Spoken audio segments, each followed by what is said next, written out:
1888 London. एक ऐसी रात जो दुनिया कभी नहीं भूल सकी। अंधेरी गलियां, गहरी खामोशी, धुंध इतनी गहरी कि अपना हाथ भी मुश्किल से दिखे। और उन अंधेरी गलियों में कोई चल रहा था, कोई जो रात की इंतजार करता था, कोई जो अंधेरों में जीता था, कोई जो कभी पकड़ा नहीं गया।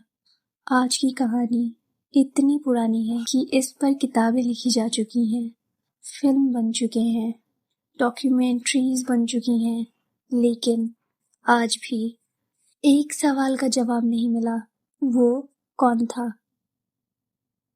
ये है जैक द रिपर की कहानी। हिस्ट्री का पहला सबसे मशहूर सीरियल किलर और 130 साल का अनसुलझा रहस्य। 1888 लंदन। एक तरफ था शाही लंदन, बड़े बड़े महल, अमीर लोग, चमकती जिंदगी, और दूसरी तरफ था लंदन का सबसे गरीब, सबसे अंधेरा, सबसे खतरनाक इलाका। तंगी गलियां, टूटे मकान, भूखे लोग, हर तरफ गंदी बस्ती, रात में बिल्कुल अंधेरा, कोई सुरक्षा नहीं। यहाँ रहने वाले लोग जिंदगी से लड़ रहे थे, रोजाना, हर घंटे, और यही जगह उसने चुनी अपने शिकार के लिए। ये था उसका हॉन्टिंग ग्राउंड और वो पूरा फायदा उठाता था। 31 अगस्त 1888 रात के लगभग 3:30 बजे थे। व्हाइट चैपल की एक तंगी अंधेरी गली, बक्स रॉ। वहां एक औरत की लाश मिली, मैरी आन निकोलस, 43 इयर्स की थी। पुलिस आई, जांच की। उन्होंने वो पहले कभी नहीं देखा था। इंस्पेक्टर ने अपनी नोटबुक में लिखा, ये कोई आम हत्या नहीं है। गली में किसी ने कोई आवाज नहीं सुनी थी, कोई चीख नहीं, कोई निशान नहीं। कोई आया, मारा और चला गया, इतनी खामोशी से। और ये तो सिर्फ शुरुआत थी। ये सिलसिला आगे बढ़ा, एक के बाद एक। 8 सितंबर 1888 एनी चैपमैन। व्हाइट चैपल की एक और गली, एक और सुबह, एक और लाश। पुलिस फिर आई, फिर हैरान हुई, फिर कोई सबूत नहीं। 30 सितंबर 1888 ये रात सबसे खतरनाक थी, क्योंकि इस एक रात में 2 हत्याएं। एलिजाबेथ स्ट्राइड एक गली में, कैथरीन एडोज दूसरी गली में। सिर्फ कुछ घंटों के अंदर 2 हत्याएं।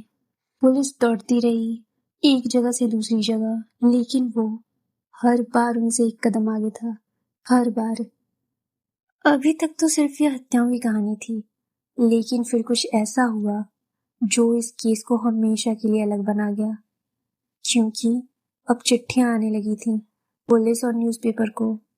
एक चिट्ठी लिखने वाला जो खुद को कातिल क्लेम कर रहा था। सबसे मशहूर चिट्ठी थी डियर बॉस लेटर।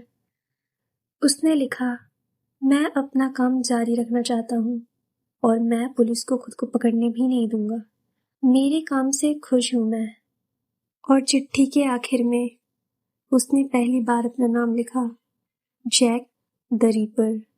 एक कातिल जो खुद अपना नाम देता है, एक कातिल जो एंजॉय कर रहा था मर्डर्स को, और एक कातिल जो जानता था कोई उसे नहीं पकड़ सकता।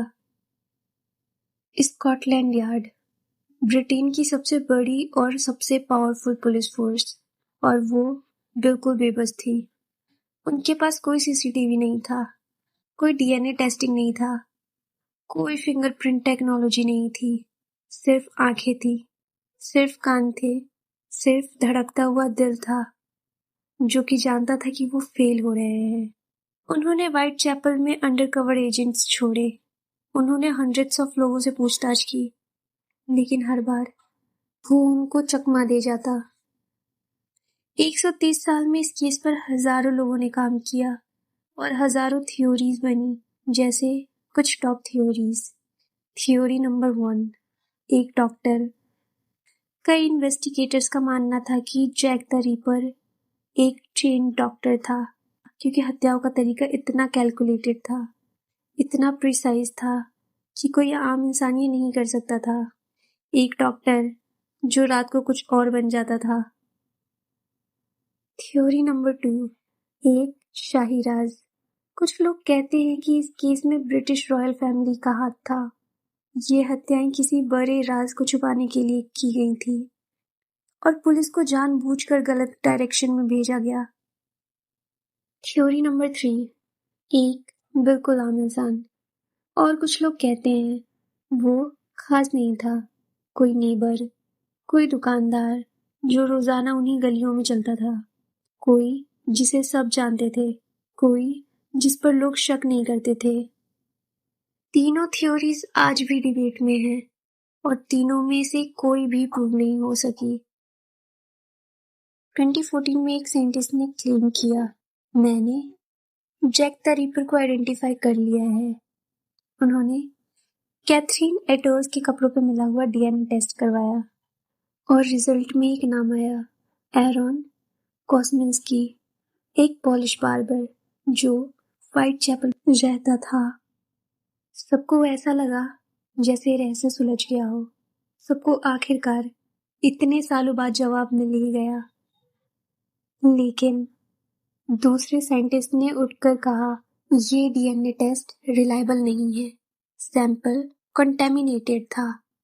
डिबेट फिर शुरू हो गया और वो एक सवाल वहीं रहा, अनसुलझा। नवंबर 1888 के बाद जैक द रिपर की हत्याएं बंद हो गई।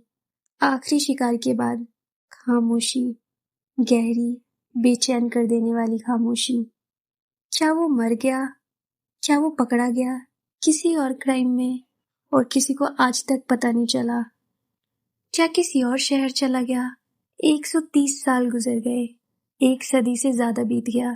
टेक्नोलॉजी बदल गई, साइंस बदल गया, पूरी दुनिया बदल गई, लेकिन एक सवाल कभी नहीं बदला, वो कौन था? तुम बताओ, तुम्हारे हिसाब से जैक द रिपर कौन था? एक डॉक्टर, एक शाही राज या एक बिल्कुल आम इंसान?